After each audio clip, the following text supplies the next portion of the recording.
Tea time. Welcome everybody! Souldin of the Grin brothers here, and it's time for another episode of Tea Time. And holy heck, I did not expect to be doing this in the year of 2023, a new Tea Time. Well, I expected Tea Time to continue via the subcategory I had made of React Time, where I'd be reacting to various presentations and such, but I had not expected to the old traditional discussion tea time to be a thing to return to. Then again, I had not expected E3 to be cancelled this year, so there's a lot of things I just did not expect. But I'm getting ahead of myself here. As per usual, for anyone who's not watched the Tea Time before, Tea Time is a discussion video series I used to do, wherein I discuss a video game related topic whilst trying out tea. Today's tea I have with me is cinnamon and vanilla chai. It's a flavoured herbal tea. Brew time is 3 to 5 minutes, and it's from Whittards of Chelsea here. Its warming spices of cinnamon are gloriously combined with sweet vanilla, accompanied by a sprinkle of ginger, fennel, licorice, and cardamom seeds. An all-natural, caffeine-free blend. And also, hope I will be trying that. I've brewed it for 3 minutes here. I've also got the teapot here, which has been brewed for 5 minutes, so depending on how soon I can actually try the tea, I may be able to actually try both the 3-minute brew and the 5-minute brew and compare them if I have time. Now then, hopefully I'm sounding alright. I don't have a cold or anything to my knowledge, but it is the summertime and I do suffer from hay fever, so that might be affecting my voice. Sadly, this tea I don't think is a medicinal tea in any way, so I can't use the Nurse Nanka image. I have to be able to throw up sort of thing.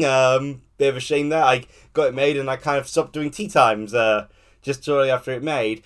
It's there was already enough to do, and I started combining my tea drinking element into other parts of my channel, sort of thing. But I was hoping to do react times where I react to presentations such as E3, but you know, things have happened. Work gets in the way of doing a lot of these presentations. But again, more on that in a second, because as you'll start to see on screen, rather than just the usual tea time image of the very first Grin Brothers artwork of Nanka and Hat, which you'll have seen at the start, you'll instead be being treated to PangYa footage, specifically PangYa's Golf with Style footage of the Nintendo Wii, specifically of each time I got a birdie throughout my recording for the Wii Wonders review of PangYa. I do really enjoy the game, and after the PangYa review, I did have a YouTuber, a subscriber to the channel, who did seem to really enjoy the PangYa videos. So, for New Orpt, or I believe they're now called Neuro Aaron, I decided to make this part and part a PangYa video. So whilst I do this discussion on E3, enjoy the PangYa footage of each time I managed to get myself a birdie. Or I think in one case, it's actually when I was doing the multiplayer video with Rafaham. So there'll also be some footage of him getting a birdie. When we had our little multiplayer duel for recording the footage for the Wii Wonders Wii game review. So again, and if you're first time watching, that's another thing to check out. I do Wii game reviews, so consider checking that out. The PangYa one was particularly well done. Anyway, on to the main topic of this video though, which is about E3. An event every year, video game event, where of course they show off video games all in one nice tidy weekly package sort of thing. And I feel with people kind of tend to neglect the importance of E3. There's a lot of fears that it being cancelled so consistently in a row that E3 might just be going under completely. It might just not be happening as a thing anymore. And I find that as a real shame for a variety of reasons. I mean, of course, there's the fact that E3 was such a momentous tradition sort of thing. It was the video game Christmas taking place in the middle of the summer. It was the big event for video games, the centre point. And it was something that everyone kind of looked forward to each year.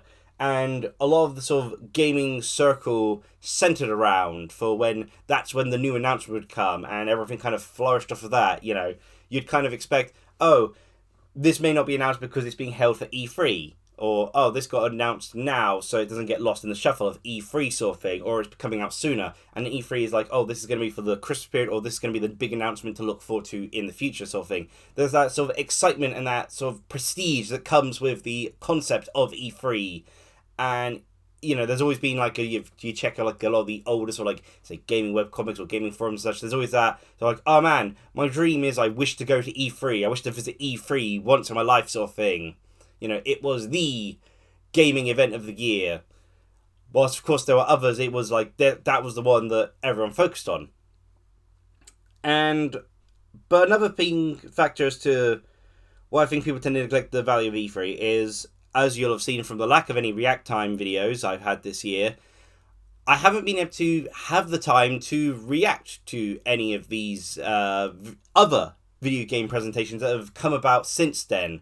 E3 has sort of like been, has been cancelled consistently, but of course the various companies have done their own stuff. There's Digital Revolver, I believe, the Summer Games Fest, Xbox presentation along with the Bethesda part of it, they always have. Nintendo Direct sort of thing, Sony State of Play. There has been alternatives that have been made since then. However, the problem is they're all scattered. They're all everywhere. There's not all in one place.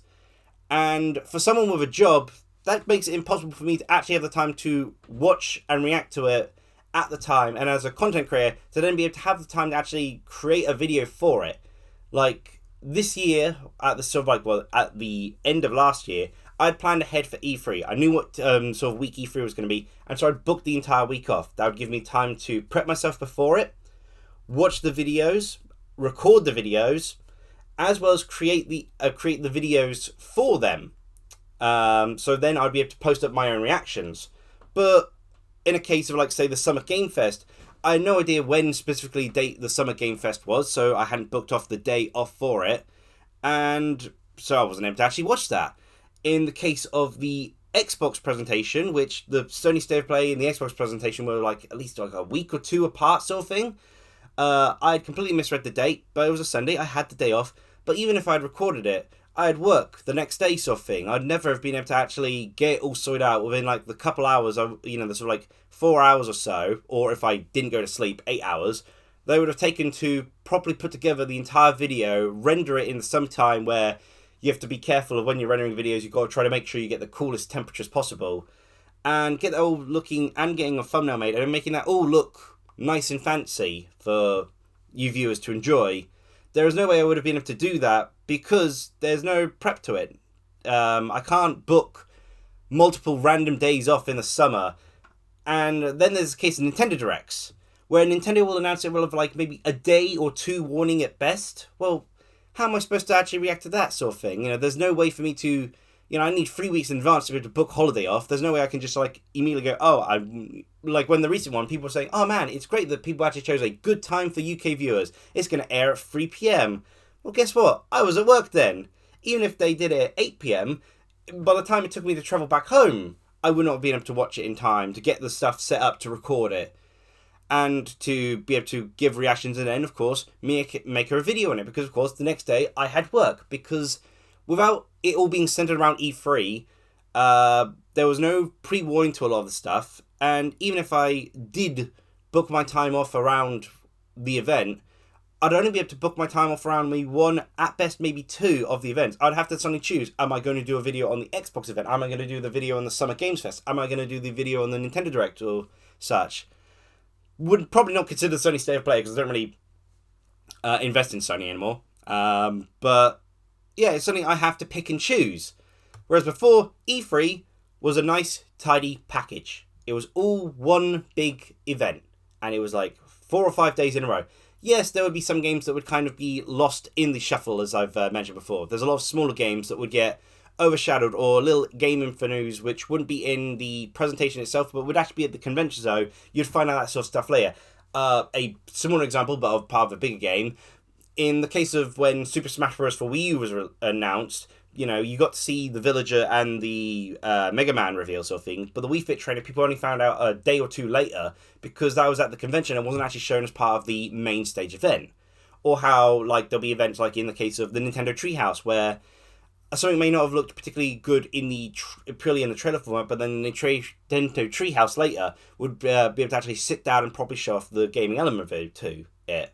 But of course, in that event of the Treehouse thing, if you'd been able to know when E3 was and book time off, you'd have the spare time then to actually watch, view, and react to the additional stuff as well, because you've got that time spare, because you've booked a good week off. So that was a plan in my case at least, and it's kind of been like when even if it was my previous job where it was a self-employed job, of course I still have to forewarn people, because it's a bit annoying for them if I say, oh, suddenly I'm randomly taking a time off sort of thing. But I always forewarned people I was not going to be available for this week specifically.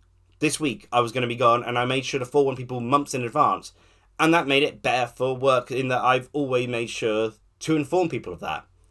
But of course, with them scattered everywhere, with stuff like the Nintendo Direct being announced only a day or two in advance, and with them all over the place, I can no longer do that.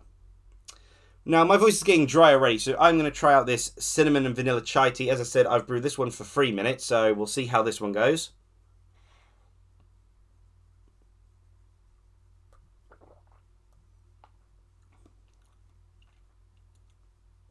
That was a bit too soon to drink. It's very hot at the moment, so I'm not actually getting any of the flavour. There's a bit of vanilla at the end. There's I think it's the fennel, slowly going on the bottom of the tongue. Might be the licorice. It's definitely not the ginger. I'm not getting any of the spice. There's a tiny, very subdued hit of sweet vanilla. But I feel strange enough the tea tastes a bit too strong. As I'm getting deeper to not a bit too strong, a bit too hot at the moment, so it's kind of diluted a lot of the flavour. Not getting any of the spice, getting a hint of this vanilla, and there's a slowly building up taste of like either fennel or licorice going up underneath the tongue. But I'll get through that and then try out the 5-minute brew. 3-minute brew definitely isn't enough, or it's a case that I did it too hot when I poured the water in.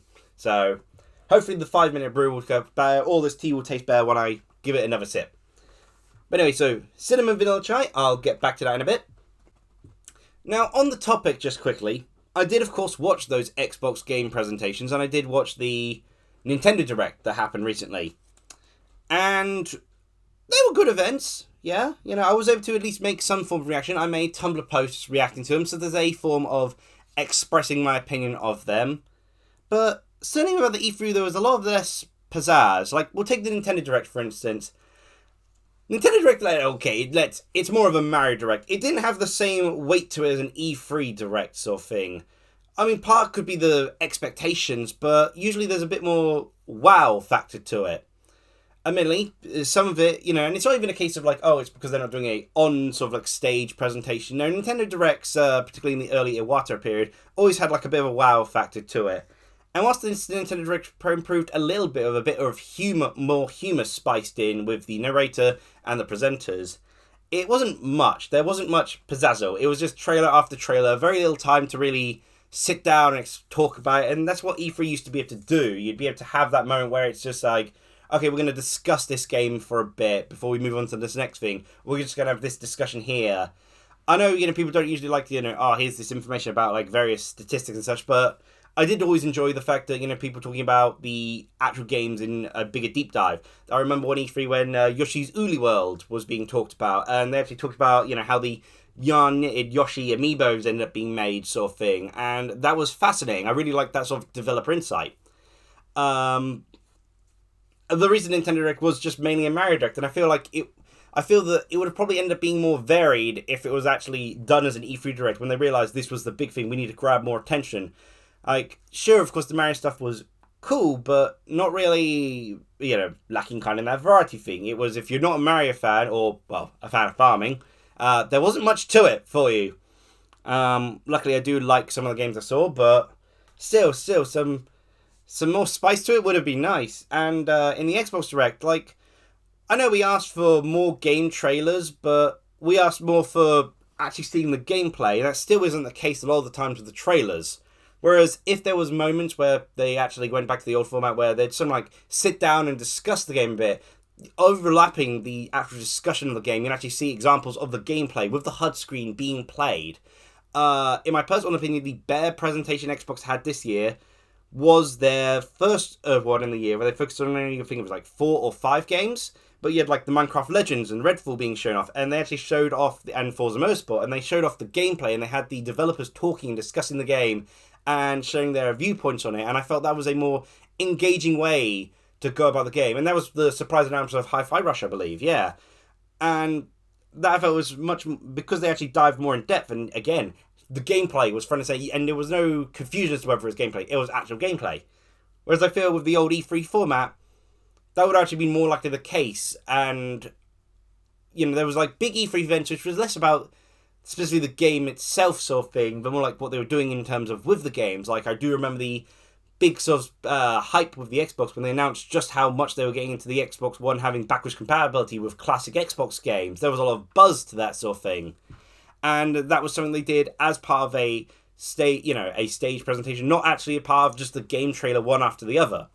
And because there was those moments where they would sort of talk, there was that kind of breathing moment sort of thing. Yes, sometimes it could go on too long, but there was that period of pause sort of thing that was greatly appreciated. As I said, there were some things I did like about these things. Super Mario Wonders I'm liking the look of. Sonic Superstars was shown off at the Summer Game Fest, which a little bit more on that in a second. And I'm really liking the look of that. Of course, at the Xbox presentation, they had Fable and Avowed, and I'm liking the look of those so far. Though I wish there was more to explain about them and explore them in that period where you could sit down, actually take it in, and sort of discuss it. For instance, in the case of Avowed, I had to actually go back and watch the trailer a second and a third time, thanks to, of course I'd forget his name, right off the top of my head, but I'll put his name on screen. There's a YouTuber I follow with the Grin Brothers channel who does a bunch of the video game trailers. Great guy, very polite. And through him I was able to watch the Avowed trailer a couple more times, and I came to see that my opinion of it improved the more I was able to pause and watch sort of thing. And because the way the presentation was just, here's a trailer, done, it's over sort of thing, I wasn't able to take time to ingest it properly or was like check out details. But if they actually had a moment where, okay, the trailer's only like 2 minutes long, but we're going to discuss it for the next 5 minutes, that would have been time to point out the details and actually properly get to ingest the information being shared to you sort of thing, and that would have actually worked a lot better. Also like the look of Capcom's Path of the Goddess, and in a strange case, Donut's Jusan actually looks rather interesting. Not like my type of thing, not my type of developer either sort of thing, but I don't know, it feels like there's proper gameplay to it, whilst at the same time the whole mountain climbing thing feels oddly relaxing. Maybe it's because I've been really wanting the mountain climbing sport to be added to Nintendo Switch Sports, which still has not happened. Which the only game I know of with the mountain climbing aspect is like one of the Dead or Alive Extreme games, so yeah. But yeah, as I mentioned before, there was something I was going to mention about Summer Game Fest, and that's the fact that we talk about like games being lost in the shuffle sort of thing. Because I never watched Summer Game Fest, and because it feels so unfocused, it's just random games thrown together without much cohesion. You know, there's no big company as the umbrella and the driving force for it. Of course I don't watch it, because, you know, it's just, again, just a babbler mix. There's no chance, there's like a Nintendo Direct or an Xbox presentation sort of thing, because there's one of these big companies involved, there's a good chance there'll be something that takes my interest sort of thing. But the Summer Game Fest, it's all over the place, I have no idea sort of thing. And because of that, I don't actually watch, again, don't have the time to watch all of the things and don't get around to watching the Summer Game Fest sort of presentation. The games that, you know, people were worried about being overshadowed by the big companies, well, I just don't hear about them. Maybe the information will trickle eventually, but I only found out about Sonic Superstars because Pure Xbox was talking about it sort of thing. But otherwise, it would have been lost to me until eventually random trailers pop up. And there's still some games that were part of the Sonic Game Fest, which I'm only just now getting those sort of inklings of information from. Because there wasn't that one sort of like event, that 1 week where I could actually watch all that information. And the thing is, it's, you know, having that one event, because I could focus on that one event, when I would later want to read up more information about some of the games shown or see if I missed anything, I would look up just E3 of that year, and I'd be able to find all that information through Silicon Era and such. And now it's not nearly as simple as finding where that information is, because it's split across so many different presentations. And so now those smaller games and such are being completely lost to me. I am not hearing anything about a lot of them now. So ironically, the thing that people thought would be better with the games not being part of the big presentations isn't helping them. At least in my experience. Sorry, took a little second break to finish off the rest of the tea, the 3-minute brew tea. You get a bit more of that ginger at the bottom sort of thing. But again, it's only appearing as a soft aftertaste for the most part. Yeah, 3 minutes, definitely too weak for cinnamon and vanilla chai. I'm definitely, even without trying it yet, I'm definitely going to recommend a 5-minute brew for it. Also, I hope the PangYa footage has been entertaining you on screen. Let's see, I've already covered about how the scheduling is a terrible idea through the lack of E3. I already mentioned how the smaller games get lost in the shuffle. And I guess, it's just, as I said, it's like the hype of the event, tradition to it all. These other presentations don't really have that factor for it. And it's just an absolute shame that it seems to be dying out. And the replacements for it just aren't as both convenient or as impactful sort of thing. And it feels every time they go about it, nowadays it's just a slew of trailers sort of thing, but it's not even guaranteed to be gameplay trailers. It's often going to be cinematic trailers or in-game engine trailers, which doesn't have the same selling point to it sort of thing. There's no time to actually hear the developers' thoughts on it. And I miss when, even when I wasn't watching the videos themselves, because again, it was one big center event, the gaming magazines were suddenly going to explode with information. And even if they couldn't fit it all into the June issue or the July issue, suddenly you'd pick up that August issue or that September issue, and they'd still have games worth talking about sort of thing. They'd still have a little bit of information that would come from being able to analyse it better sort of since that time. Or games that they didn't have the time to they only gave small spaces where well, now we can talk about in more in-depth sort of thing. Yeah, again, because it's also SCAD, it's just so much harder to get that buzz, so much harder to track down that info. And yeah, man, I made this entire video just to say I miss E3. I miss being able to make some of the react videos. I have those wonderful reaction images made by Love to Eat Egg. Yeah, it's a bit of a weird name. I'm surprised it took me a little while to remember that. Love to Eat Egg. I've got these fantastic reaction images, as well as one special one to show Extreme Joy from Fairy Bunny. But I've basically not had any chance to use it because I haven't had the timing to, advance wanting to book time off and plan around it sort of thing. And E3 was supposed to be that time where, the one tea time thing I was going to keep alive was the react time sort of thing. And I was going to keep it as, specifically E3 reaction time because I could always schedule in advance. And no, I can't do that. Now I have to try to think if there's a different event to be able to do that sort of thing towards. The only one I know kind of planned itself well in advance sort of thing, off the top of my head, is Evercade. And I did watch the recent Evercade video. That was pretty entertaining. Not sure if I'm, whether it's worth doing a reaction to the July Evercade event. It's going to be very indie game focused, and that's a bit hit and miss and a bit too widespread because indie can mean so many different things. But I enjoyed the first Evercade video presentation format. They showed 4 or 5 different cartridges, a rough but fairly accurate, I'm expecting, release schedule.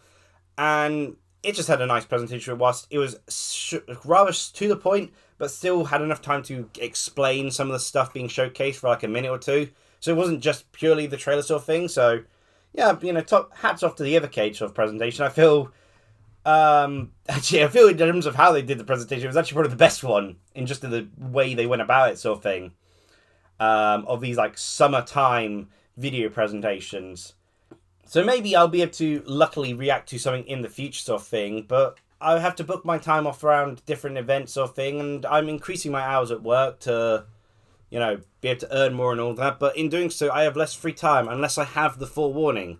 And so whilst I would like to do more react times, it's going to be a very lucky case if I happen to have the day off the event is on and the day off after to be able to edit the video without worries of, staying up all night doing so.